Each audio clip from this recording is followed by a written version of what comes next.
5 myths about breathing that most people get wrong. Hey, my name is Lucas. I'm a yoga teacher and a breathing coach. In this short video, I'd like to clear up some of the common confusion around breathing exercises so that you can get the most from your practices. Myth number 1 has to do with belly breathing.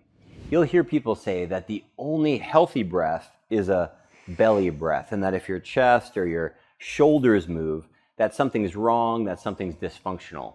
This comes from a grain of truth, but it's also an oversimplification.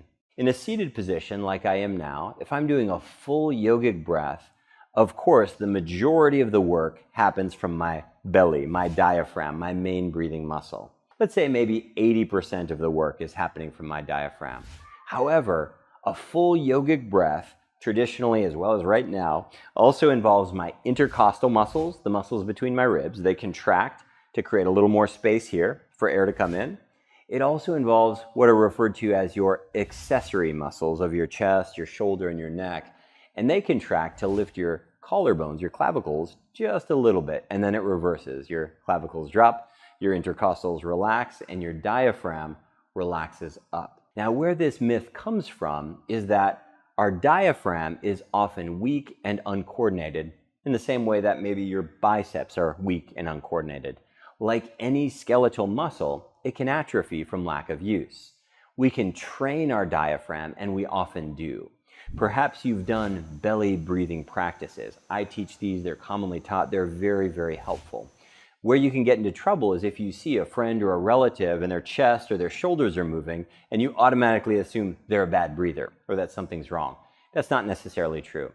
There are times when people flip the script, and instead of 80-20, you will see 80-20, meaning they're in the grocery store, stressed out and anxious, and they're breathing what's called high costal breathing with their shoulders and their chest doing most of the work. That's true. That can lead to a nervous system imbalance. When I talk to people about breathing, the number 2 thing that people often say is they're worried that they lack oxygen. Most people assume that their blood oxygen is low, and that's why they have low energy and they're prone to illness. This is categorically false. You can measure it using a simple blood pulse oximeter like I have here. And unless you have COPD or asthma or sleep apnea or emphysema, a major lung problem, you're probably walking around like me with blood oxygen level around 95 to 99%. And I know this because, well, I've tested hundreds of people, as have EMTs, as have doctors. It's really the norm to have a full tank of gas. So if we already have a full tank of gas, if all of us watching this video today probably have 95 to 99%, why would we do breathing exercises in the first place? Well, there are 3 reasons, and the first reason is to affect your nervous system. By affect, I mean you can rev it up, you can slow it down, or you can find balance. You can stimulate your sympathetic nervous system, you can upregulate your parasympathetic nervous system, or you can modulate between the 2. That's the number 1 reason. The number 2 reason is to strengthen and coordinate those muscles we talked about earlier. Your breathing muscles, strengthen and coordinate them just like you would any other muscle in your body. You can train them. And then the third reason is to optimize our oxygen and our CO2 levels, finding a balance between the 2, which leads me right into myth number 3. CO2 is a toxin, it'll kill you. CO2 can be a toxin, but oxygen can also be a toxin. It's all about balance. As we'll learn from looking at the Bohr effect, your body actually requires a certain amount of CO2 in order to absorb the oxygen that you already have. Okay, what does that mean? It means if you breathe really, really fast, you will absolutely fill up your tank with oxygen, 99% oxygen, 100% oxygen. However, you'll also get dizzy and lightheaded, and your brain is not getting enough oxygen, but your blood has 99 or 100%. How could that be? Without CO2, your oxygen is all bound up and your body can't absorb it. What we're looking for with oxygen and CO2 is the right level, the optimal level. We're not looking to just dump CO2.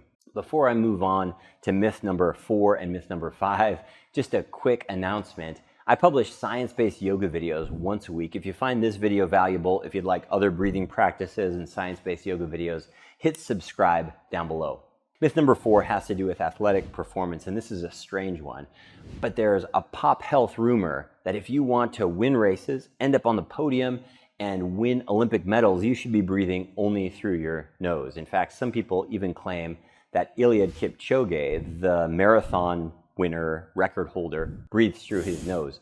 This is just not true. When your heart is beating in a zone 4 or a zone 5, meaning a really high heart rate, physiologically impossible and really, really dangerous to breathe through your nose. I think more importantly, when guys who look like me are giving guys that look like this advice about performance, it should be a red flag. Probably not the best person to listen to. Professional athletes, they make millions of dollars, tens of millions, sometimes even hundreds of millions of dollars from their body and performance. You can assume that they're doing everything they can to optimize their breathing for athletic performance. Now, for recovery, sure, I can share some things with you. For sleep, yes, I can be helpful. Breathing exercises that I teach, traditional yogic breathing practices, these are designed for householders, for laymen, not for professional athletes. And it's important to leave high performance to the pros. Myth number 5, super common as well. People assume their lungs are too small.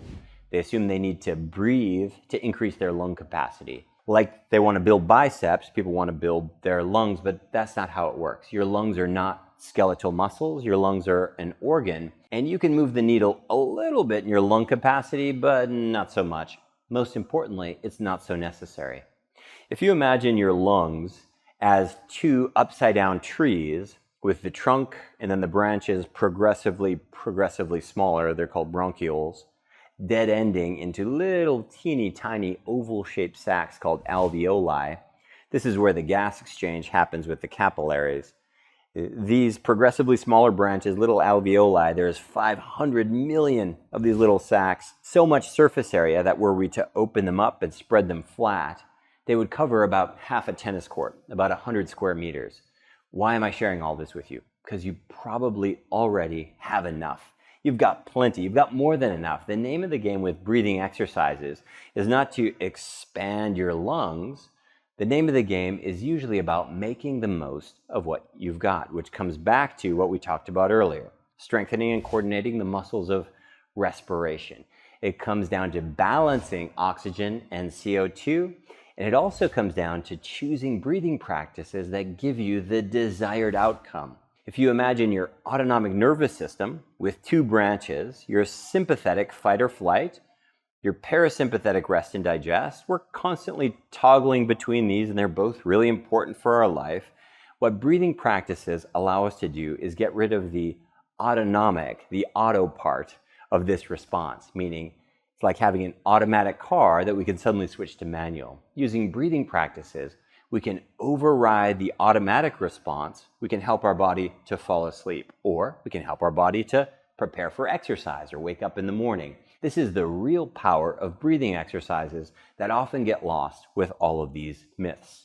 Hope you found this video helpful. I'll put a PDF link down below to some of the breathing practices that I have so you can explore what we refer to as water, balancing, whiskey, cooling, calming, sleepy practices, and coffee, those stimulating practices we mentioned.